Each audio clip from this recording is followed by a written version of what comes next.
सभी को नमस्कार। आज आरोह भाग 2 के गद्य पठन के अंतर्गत हम लेखक जैनेन्द्र द्वारा लिखित बाजार दर्शन पाठ का अध्ययन करेंगे। सर्वप्रथम लेखक परिचय। लेखक जैनेन्द्र कुमार का जन्म सन 1905 में अलीगढ़, जो कि उत्तर प्रदेश में स्थित है, वहाँ पर हुआ था। इनकी प्रमुख रचनाएं हैं परख, अनाम स्वामी, सुनीता, त्यागपत्र, कल्याणी, जय जयवर्धन, मुक्तिबोध। ये इनके द्वारा लिखे हुए उपन्यास हैं। इसके अतिरिक्त इनके प्रमुख कहानी संग्रह हैं वातायन, एक रात, दो चिड़िया, फांसी, नीलम देश की राजकन्या और पाजेब। विचार प्रधान निबंध भी इन्होंने लिखे हैं और इनके निबंध संग्रह हैं प्रस्तुत प्रश्न, जड़ की बात, पूर्वोदय, साहित्य का श्रेय और प्रेय, सोच विचार, समय और सीमा। इनके लेखन के लिए बहुत महत्वपूर्ण पुरस्कार भी इनको मिले हैं। साहित्य अकादमी पुरस्कार, भारत भारती सम्मान और भारत सरकार द्वारा पद्म भूषण पुरस्कार से इनको सम्मानित किया गया है। इनका निधन सन 1990 ईस्वी में हुआ। इनके लेखन की विशेषताएं बताई गई है कि प्रेमचंद के बाद सबसे महत्वपूर्ण कथाकार जैनेन्द्र कुमार का साहित्य बहुत व्यापक और वैविध्यपूर्ण है। वैविध्यपूर्ण से आशय है कि इन्होंने हिंदी गद्य की जो विविध विधाएं हैं, निबंध हैं, कहानियां हैं या फिर उपन्यास हैं, इन सभी में इन्होंने लेखन कार्य किया है। उन्होंने हिंदी में एक सशक्त मनोवैज्ञानिक कथाधारा का प्रवर्तन किया।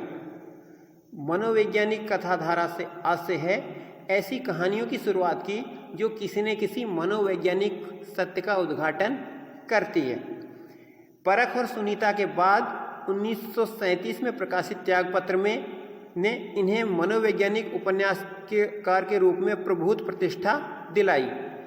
परख और सुनीता इनके लिखे गए मनोवैज्ञानिक उपन्यास है और इसके बाद त्यागपत्र भी इसी प्रकार का एक उपन्यास है जिसमें इनको विशेष रूप से मनोवैज्ञानिक उपन्यास की बेहतरीन शुरुआत करने के लिए इनको जाना जाता है। प्रभुत से आशय है बहुत ही बेहतरीन शुरुआत करना। तो हिंदी में मनोवैज्ञानिक लेखन वाले जो उपन्यास थे उनकी बेहतरीन शुरुआत इन्होंने की थी और उनको बाद में संपूर्ण हिंदी साहित्य जगत में प्रतिष्ठा मिली। यदि हम लेखक ने जो ये पाठ लिखा है इसकी अगर हम बात करें तो पाठ परिचय के अंतर्गत देखिए, बाजार दर्शन जैनेन्द्र का एक महत्वपूर्ण निबंध है जिसमें गहरी वैचारिकता और साहित्य सुलभ लालित्य का दुर्लभ संयोग देखा जा सकता है। वे अपने परिचितों मित्रों से जुड़े अनुभव बताते हुए यह स्पष्ट करते हैं कि बाजार की जादुई ताकत कैसे हमें अपना गुलाम बना लेती है। अगर हम अपनी आवश्यकताओं को ठीक ठीक समझकर बाजार का उपयोग करें तो उसका लाभ उठा सकते हैं, लेकिन अगर हम ज़रूरत को तय कर बाजार में जाने की बजाय उसकी चमक दमक में फंस गए तो वह असंतोष, तृष्णा और ईर्ष्या से घायल कर हमें सदा के लिए बेकार बना सकता है। इस मूल भाव को जैनेन्द्र ने भली भांति से समझाने की कोशिश की है, कहीं दार्शनिक अंदाज में तो कहीं किस्सा गो की तरह। इसी क्रम में केवल बाजार का पोषण करने वाले अर्थशास्त्र को उन्होंने अनीति शास्त्र बताया है। तो ये जो निबंध लेखक द्वारा लिखा गया है इसमें वैचारिकता यानी विचारों की प्रधानता और साहित्यिकता का दोनों का योग हमें देखने को मिलता है, सुंदर योग देखने को मिलता है। दुर्लभ का आशय है जो बहुत कम लेखन में हमें देखने को मिले।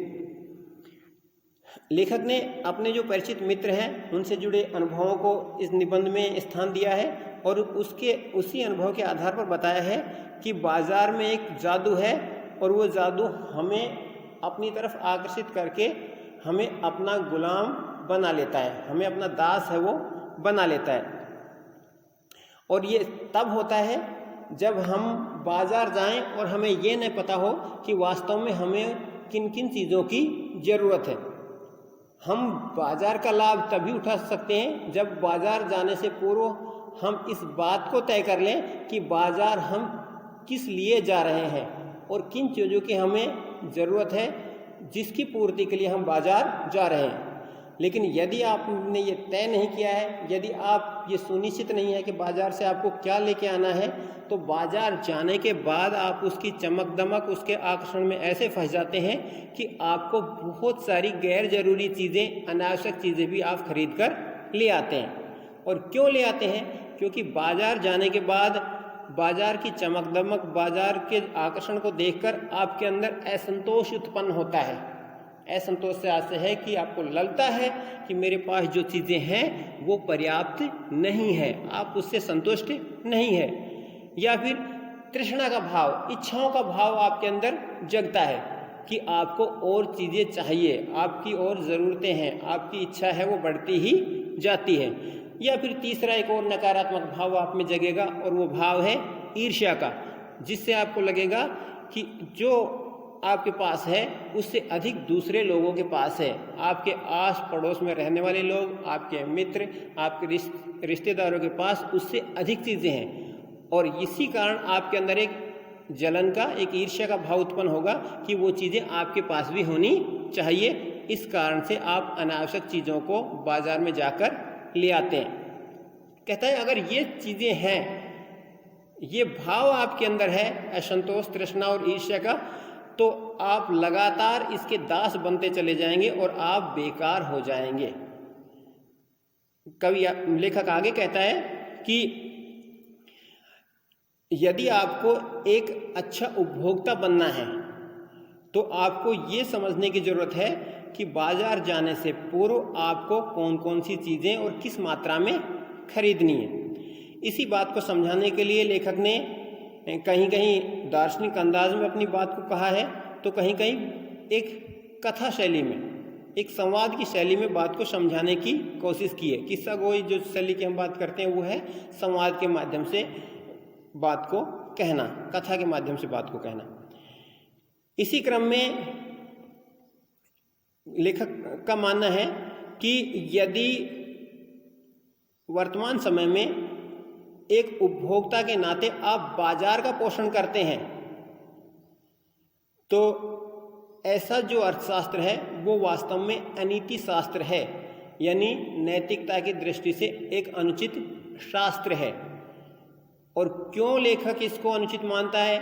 वो इसलिए कि बाजार जो है वो व्यक्ति और समाज की आवश्यकताओं की पूर्ति करने के लिए है। जब तक वो समाज और व्यक्ति का हित करेगा, उसका भला करेगा, तब तक वह नीति शास्त्र का अंग है। लेकिन बाजार जब व्यक्ति को और समाज को अपने आकर्षण में बांध लेता है और गैर जरूरी और अनावश्यक चीज़ें खरीदने के लिए उनको बाध्य कर देता है, तो वह अर्थशास्त्र का अंश न रहकर वह एक अनीति शास्त्र बन जाता है।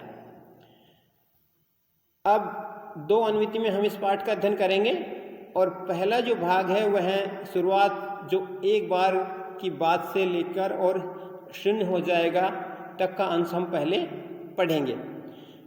पाठ को पढ़ने से पहले पाठ में आए कुछ महत्वपूर्ण शब्द जिनका अर्थ आपको अवश्य पता होना चाहिए, उसकी बातें करेंगे।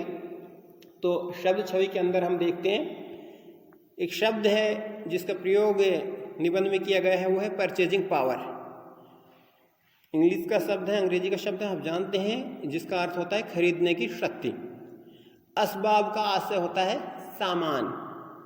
इसी तरह दरकार का मतलब है ज़रूरत और परिमित का अर्थ होता है सीमित। अतुलित का जिसकी तुलना न की जा सके और पेशगी का मतलब होता है अग्रिम राशि देना। नाचीज़ यानी जिसका कोई महत्व न हो, महत्वहीन। अपदार्थ जिसका अस्तित्व न हो। और दारुण का अर्थ होता है भयंकर और अकिंचित कर का अर्थ होता है अर्थहीन। और पशोपेश का मतलब होता है असमंजस। इन शब्दों का अर्थ आप ध्यान रखेंगे ताकि आसानी से आप पाठ के विचारों को ग्रहण कर सकें। चलिए अब पाठ का पठन किया जाए। एक बार की बात कहता हूँ, मित्र बाजार तो गए थे कोई एक मामूली चीज़ लेने, पर लौटे तो एकदम बहुत से बंडल पास थे। मैंने कहा यह क्या? बोले यह जो साथ थी उनका आशय था कि यह पत्नी की महिमा है। उस महिमा को मैं कायल हूँ। आदिकाल से इस विषय में पति से पत्नी की ही प्रमुखता प्रमाणित है, और यह व्यक्तित्व का प्रश्न नहीं, स्त्रीत्व का प्रश्न है। स्त्री माया न जोड़े तो क्या मैं जोड़ूं? फिर भी सच है, और वह यह कि इस बात में पत्नी की ओट ली जाती है। मूल में एक और तत्व की महिमा सविशेष है। वह तत्व है मनी बैग, अर्थात पैसे की गर्मी या एनर्जी। तो निबंध की शुरुआत में कवि, जिसे कि हमने पढ़ा था कि किस्सा गोई शैली में, किस्सा यानी कि एक कथा या संवादों के माध्यम से बात को कहना। तो बाजार दर्शन पाठ की शुरुआत में ही लेखक कहता है कि एक बार इनके मित्र बाजार से लौटकर आए और बहुत सारा सामान लेकर वो लौटते हैं। जब लेखक यह प्रश्न करता है कि इतना सारा सामान किस लिए, तो इनके जो मित्र थे वो अपनी पत्नी की ओर संकेत करके कहते हैं कि ये अर्थात पत्नी इनके साथ थी, इसलिए इतना सब कुछ ले आए। अब लेखक का मानना है कि हमेशा से ही जो चीज़ें आप बाजार से लेकर आते हैं उसमें माना जाता है कि पत्नी का एक बड़ा हाथ रहा है, यानी उनका ज़रूरत से ज़्यादा सामान खरीदने में उनका योगदान रहता है। अब लेखक का मानना है कि वास्तव में ये किसी के व्यक्तित्व का प्रश्न नहीं है, स्त्रीत्व की अस्मिता है, उसकी अपनी पहचान है। अर्थात महिलाओं को लगता है कि घर की कौन सी चीज़ें ज़रूरी है और कौन सी नहीं, उसके बारे में अंतिम निर्णय करने का अधिकार उन्हीं को है। इसलिए जो चीज़ें वो कहती है या जिन्हें वो ज़रूरी समझती है, उन सभी को बाजार से लाने का आग्रह करती है।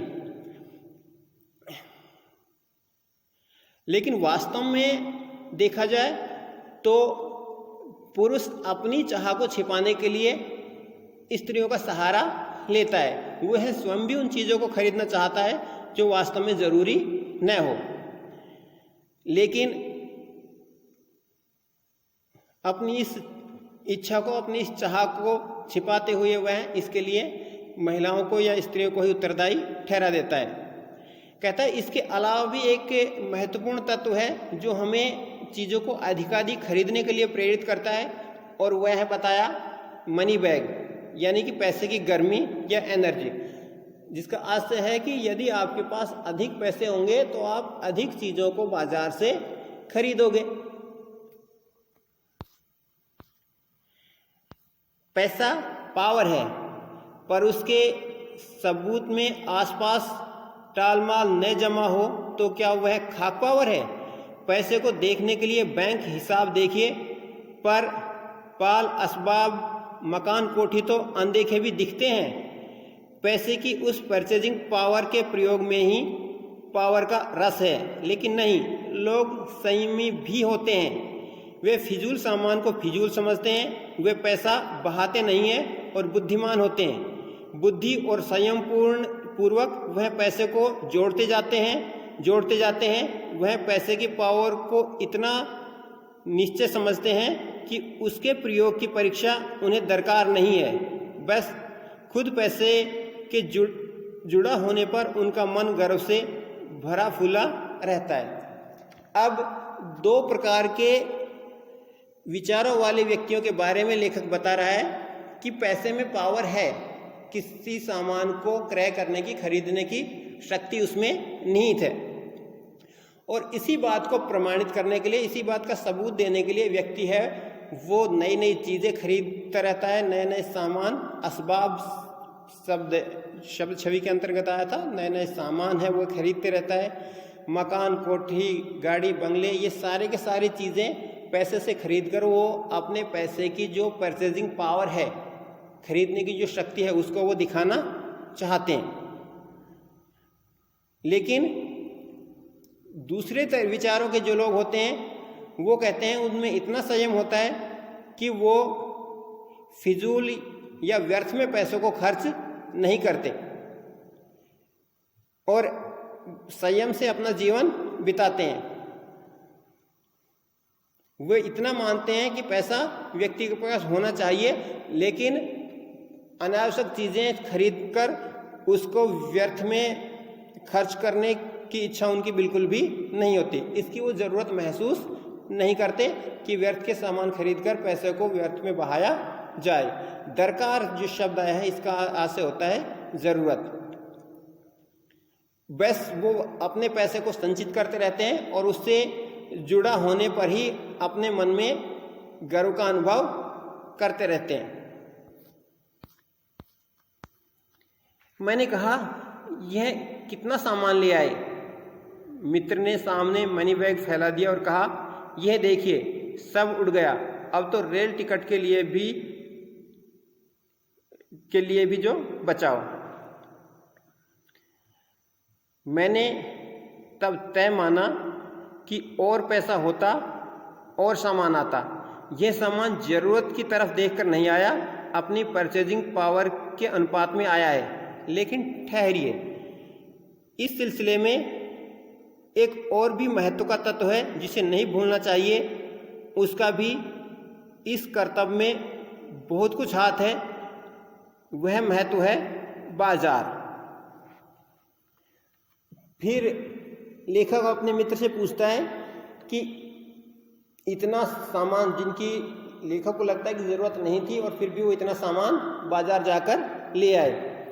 तो मित्र अपना जो पर्स है, अपना जो बटुआ है, उसको फैलाकर दिखा देता है कि देखो जितने भी पैसे थे वो सारे के सारे बाजार से सामान लाने में खर्च हो गए। यहाँ तक कि यह भी ध्यान नहीं रहा कि वापस जाने के लिए रेल टिकट खरीदना है, उसके पैसे भी अब इस मनी बैग में नहीं बचे हैं। अब लेखक एक और सत्य का उद्घाटन करता है कि ये जो सामान इनके मित्र के द्वारा खरीदा गया है वो सामान वास्तव में उन्होंने अपनी ज़रूरत के अनुसार नहीं खरीदा। वह इसलिए खरीदा है क्योंकि इनके सामान खरीदने की जो क्षमता है, जो शक्ति है, वो इनके पर्स के अंदर थी। पर्स में पैसे थे और उस पैसों को दिखाने के लिए उन्होंने ये सामान खरीदा है। लेकिन इसके अलावा एक और चीज़ है जो आपको बाजार से सामान खरीदने के लिए प्रोत्साहित करती है, बढ़ावा देती है, और वो है स्वयं बाजार।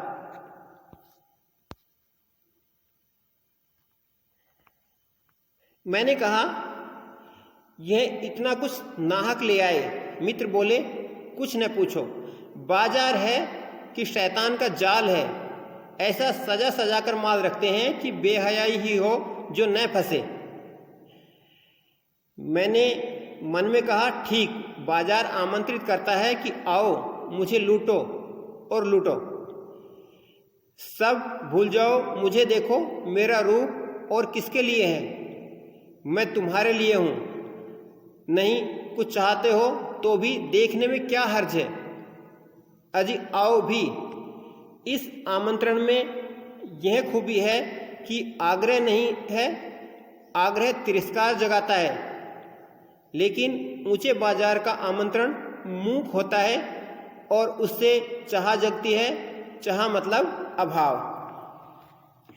अब लेखक अपने मित्र को समझाते हुए कहते हैं कि इतना सामान आप नाहक यानी व्यर्थ में या बेकार में ले आए। तो मित्र अपनी मजबूरी बताते हुए कहते हैं कि बाजार जब आप जाते हो तो ऐसा लगता है कि किसी शैतान ने जैसे आपको अपने जाल में फंसा लिया है। इस तरीके से सुंदर तरीके से माल को इस तरह सजा कर रखते हैं कि वो देखने के बाद भी कोई उसके आकर्षण में न बंधे, उसको खरीदने के लिए बाध्य न हो। ऐसा कोई बेहया ही होगा जो इतनी सुंदर सुंदर तरीके से करने में लगाई हुई चीज़ों को न खरीदे। अब लेखक अपने मन में सोचता है कि ये बात ठीक है कि बाजार की चीज़ें हैं वो आपको आमंत्रित करती है, खरीदने के लिए आपको के मन को आकर्षित करती है, और वो जैसे कहते हैं कि मुझे लूटो, अर्थात आप उन बाजार में रखी हुई सुंदर सुंदर चीज़ों को आप खरीदें, और लूटो अर्थात आपके पास जो पैसा है आप उनको उन चीज़ों को खरीदने में व्यर्थ में लूटते रहो।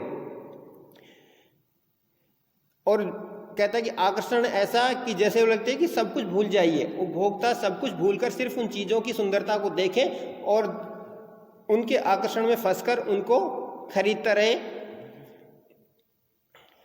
और इस तरह का आकर्षण बाजार में होता है जैसे वो ये कह रहे हो कि चाहे अगर आप नहीं भी खरीदना चाहते हो तो एक बार देख लो, देखने में आखिर क्या नुकसान है।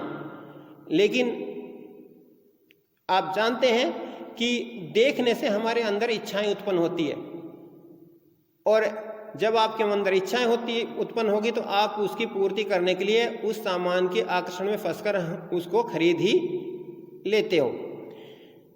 कहता है कि ये जो बाजार का खुला निमंत्रण है इसकी एक और विशेषता है कि ये आग्रह नहीं करता, क्योंकि आग्रह करने से तिरस्कार का भाव उत्पन्न होता है, बल्कि उनका जो ये चीज़ों का जो ये आकर्षण है, जो निमंत्रण होता है खरीदने के लिए बाध्य करने का, वो बहुत ही मूक होता है, बहुत ही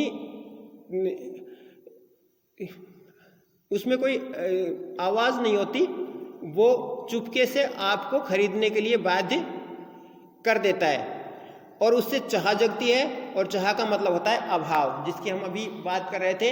आप उन चीज़ों की सुंदरता को देखते हैं, आपके मन में चाह या इच्छा जगती है, और इच्छा से आपके मन में ये भाव आता है कि अमुक चीज़ मेरे पास नहीं है, इस चीज़ की मेरे पास कमी है और इसे मुझे खरीदना ही चाहिए, और आप बाजार के आकर्षण में बंध जाते हैं। चौक बाजार में खड़े होकर आदमी को लगने लगता है कि उसके अपने पास काफ़ी नहीं है, और चाहिए और चाहिए, मेरे यहाँ कितना परिमित है, परिमित अर्थात सीमित है, और यहाँ कितना अतुलित है, अतुलित जिसकी तुलना नहीं की जा सके। ओह, कोई अपने को न जाने तो बाजार का यह चौक उसे कामना से विकल बना छोड़े। विकल अर्थात व्याकुल। विकल क्यों? पागल। असंतोष, तृष्णा और ईर्ष्या से घायल कर मनुष्य को सदा के लिए बेकार बना डाल सकता है। एक और मित्र की बात है, यह दोपहर के पहले के गए बाजार से कहीं शाम को वापस आए तो खाली हाथ। लिखा कहता है कि जब आप बाजार में या किसी बड़े मॉल वाले चौक पर जाते हैं तो आपको ये लगने लगता है कि आपके पास जो चीज़ें हैं वो आपके लिए पर्याप्त नहीं है, आपको और चीज़ों की ज़रूरत है, और आपको ये लगने लगता है कि आपके पास सीमित मात्रा में संसाधन है, सीमित चीज़ें ही आपके पास है। लेकिन यहाँ पर या बाजार में जाने के बाद खरीदने के लिए ऐसी बहुत सारी चीज़ें हैं जिनकी कोई तुलना नहीं की जा सकती। यदि आप बाजार जाएंगे तो कुछ क्षणों के लिए आपको लगेगा कि आपके पास बहुत कम है और आपको बहुत सारी चीज़ें खरीदनी है, और उसी को खरीदने के लिए आप बेचैन हो उठते हो, और बेचैन ही नहीं, लेखक को लगता है कि बिल्कुल आप पागलपन की हद तक उन चीज़ों को खरीदने के लिए बाध्य हो जाते हो। आपके मन में असंतोष, तृष्णा और ईर्ष्या इतनी अधिक बढ़ जाती है कि आपको लगने लगता है कि इन सभी चीज़ों को आपको खरीदना ही चाहिए, वरना आपके लिए सारा जीवन है ये व्यर्थ है, बेकार है। अब एक और मित्र का उदाहरण लेखक दे रहे हैं कि एक दूसरे मित्र थे जो बाजार जाते हैं दोपहर के पहले, और शाम होने तक जब वापस लौट के आते हैं तो कुछ भी लेकर नहीं लौटते हैं। मैंने पूछा कहाँ रहे? बोले बाजार देखते रहे। मैंने कहा बाजार को देखते क्यों रहे? बोले क्यों? बाजार। तब मैंने कहा लाए तो कुछ नहीं। बोले हाँ, पर यह समझ नहीं आता था कि न लूं तो क्या, सभी कुछ तो लेने कुछ जी होता था, कुछ लेने का मतलब था शेष सब कुछ को छोड़ देना, पर मैं कुछ भी नहीं छोड़ना चाहता था, इससे मैं कुछ भी नहीं ले सका। मैंने कहा खूब, पर मित्र की बात ठीक थी। अगर ठीक पता नहीं है कि क्या चाहते हो तो सब और की चाह तुम्हें घेर लेगी और तब परिणाम त्रास ही होगा, गति नहीं होगी न कर्म। बाजार में एक जादू है, वह जादू आँख की राह काम करता है। दूसरे मित्र से कवि लेखक जब पूछता है कि कहाँ रहे, तो बोलते कि बाजार देखने गए थे। और लेखक का प्रश्न कि बाजार देखने गए थे, लेके तो कुछ भी नहीं आए। तो उसका कारण इनका मित्र बताता है कि बाजार में इतना कुछ लेने को था कि ये निर्णय नहीं कर पाए कि क्या चीज़ लें और किस चीज़ को छोड़ें।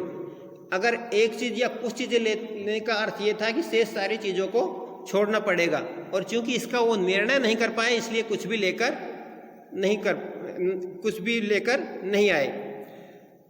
अब लेखक कहता है कि ये भी बात ठीक है, इस तरह के व्यक्ति भी हमें समाज में देखने को मिलते हैं, जिनको बाजार जाने से पूर्व ये नहीं ज्ञात होता है कि कौन सी चीज़ें उनको खरीदनी है और कौन सी नहीं।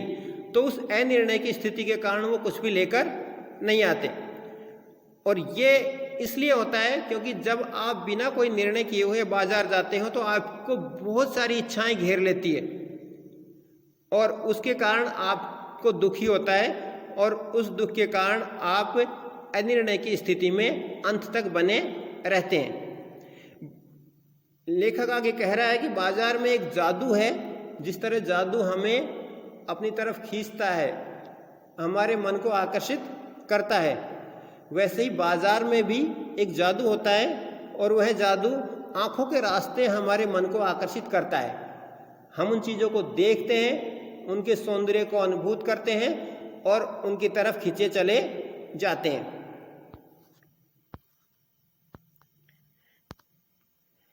वह रूप का जादू है, पर जैसे चुंबक का जादू लोहे पर ही चलता है, वैसे ही इस जादू की भी मर्यादा है। जेब भरी हो और मन खाली हो, ऐसी हालत में जादू का असर खूब होता है।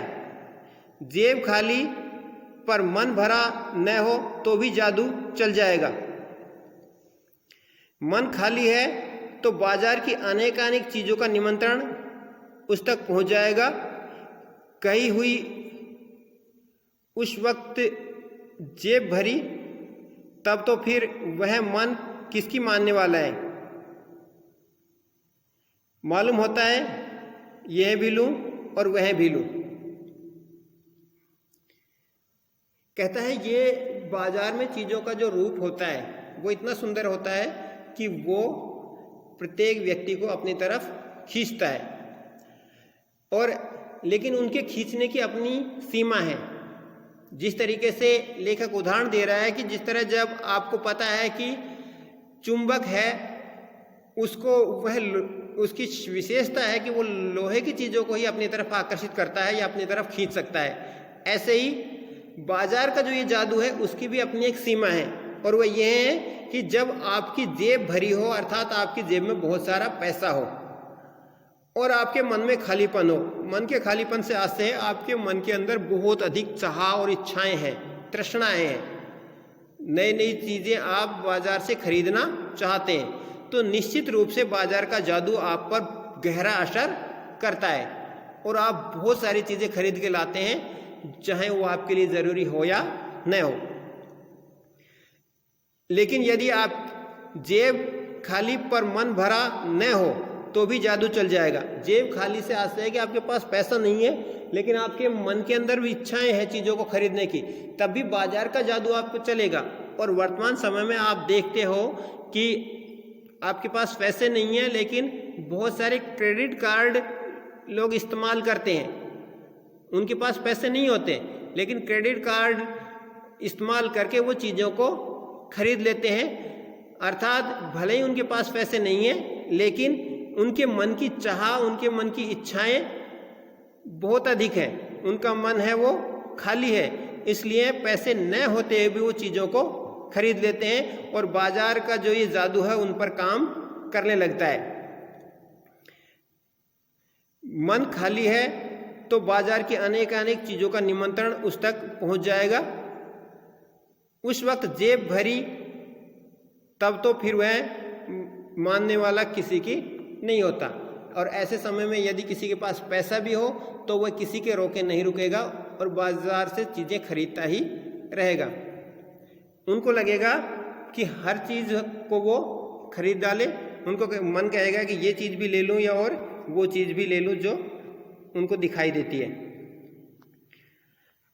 सभी सामान जरूरी और आराम को बढ़ाने वाला मालूम होता है, पर यह सब जादू का असर है। जादू की सवारी उतरी कि पता चलता है कि फैंसी चीज़ों की बहुतायत आराम में मदद नहीं देती बल्कि खलल ही डालती है।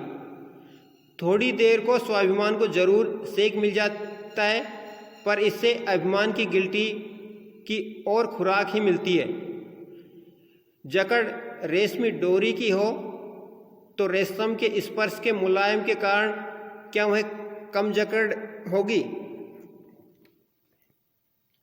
जब आपका मन खाली होगा अर्थात मन में सामान को खरीदने की इच्छाएं होगी तो बहुत सारा गैर जरूरी सामान जिसको आपको लगता था कि नहीं खरीदना चाहिए वो भी आप अपनी आराम या सुविधा के लिए खरीद कर ले आते हैं और बाजार का जादू आप पर असर कर जाता है।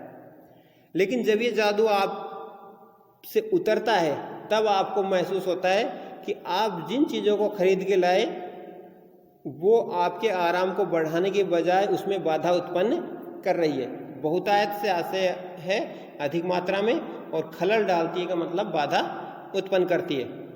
थोड़ी देर आप उन चीज़ों को खरीदकर आपके स्वाभिमान को जरूर राहत मिलती है। आपको लगेगा कि हाँ ये चीज़ भी आपके पास है, लेकिन लंबे समय तक आप देखोगे तो आपको पता लगेगा कि वो वास्तव में आपके अभिमान को और अधिक बढ़ाने का काम करती है।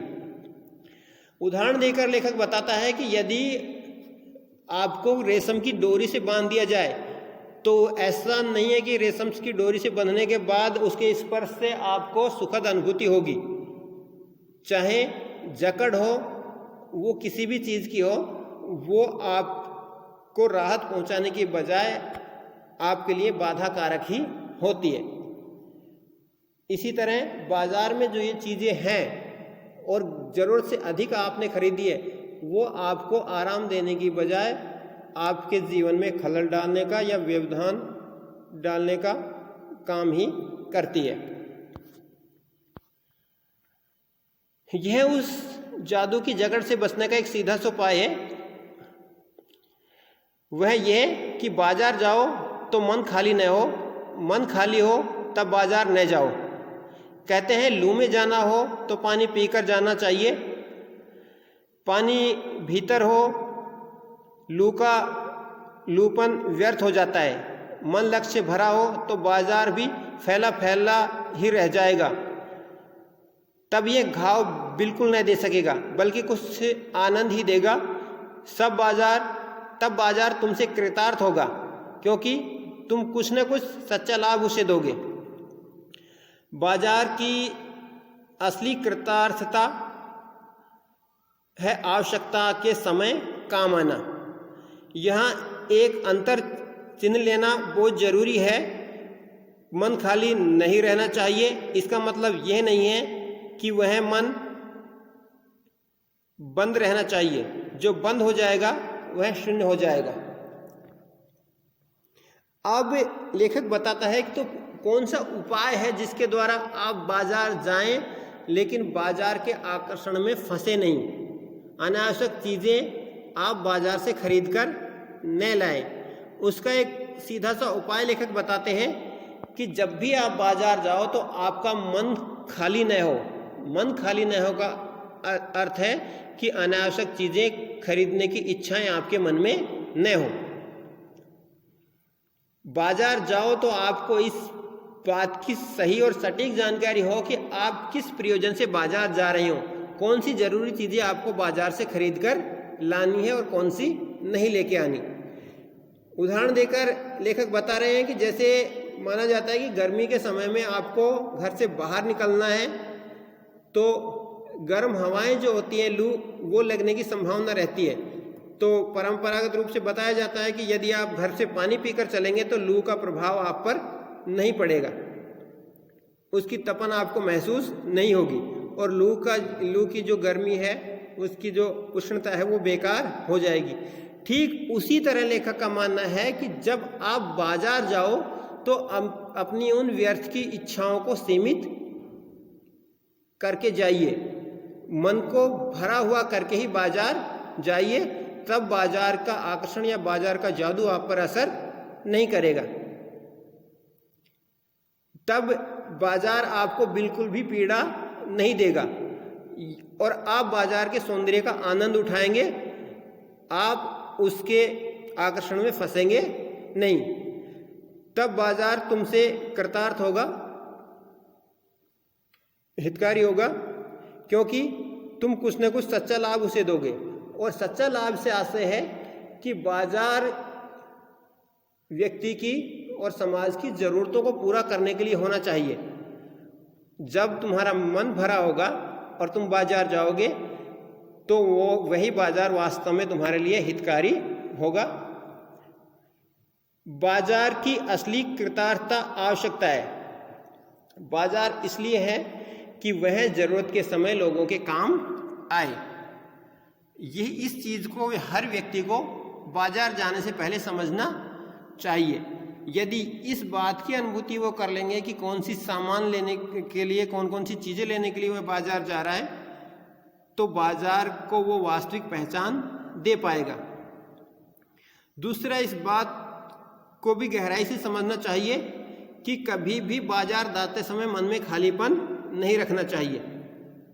और खालीपन से याद से नहीं कि आपकी कोई इच्छा ही न हो। शून्य होने का अर्थ है कि व्यक्ति के अंदर बाजार जाए लेकिन उसकी कोई कुछ भी खरीदने की इच्छा ही नहीं हो, बल्कि यहाँ पर लेखक कहना चाहता है कि बाजार जाइए लेकिन उन चीज़ों को खरीदने के लिए जाइए जो आपके लिए वास्तव में जरूरी है। बाजार के आकर्षण में पड़कर गैर जरूरी चीज़ें या अनावश्यक चीज़ें न खरीद के लाएं। तो ये पाठ की पहली अनुवृत्ति समाप्त होती है और पाठ का शेष अध्ययन हम इसकी दूसरी अनुवृत्ति में करेंगे। धन्यवाद।